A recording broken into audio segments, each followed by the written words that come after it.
Na alas 5 sa natong 15 mga may file silang kandidatura karong hapon live gikan sa Comelec Cagayan de Oro City. Mag-aumanta si Sheila Joy Labrador. Joy.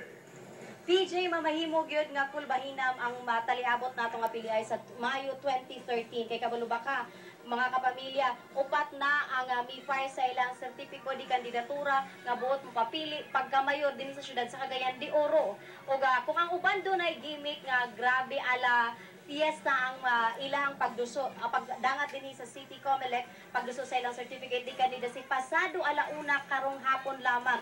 Simple nga bidangat din sa City Comelec si Elmer Francisco. Mong kandidato kini siya pagkamayo, kuyog niini ang iyang asawa ug anak. Gito yung matod pa kini niya nga simple lang ang ilang pagdangat din sa City Comelec tungod kay nagtuo kini nga ang pag-file sa COC kinahanglan nga formal ug puno sa dignidad. Ni file sab karong hapon si Attorney Elmer de la Rosa isip kagawad sa 1st District, si Elmi Ragas isip City Councilor ug mi file sab pagkamayor si retired Colonel Sulpicio Ilana ug Attorney Lawrence Edgardo del Puerto. PJ, eksakto ka ug mga adlaw ang ikatakdang katapusan sa pag-file or deadline sa pag-file sa COC ug andam na karon ang sumala pa ni City Comelec officer sa dinhi sa Cagayan de Oro, Attorney Aleli Ramirez, walay abiso gikan sa head office nga dunay extension ang adlaw sa pag-file sa sertipiko di kandidatura. So buot pasabot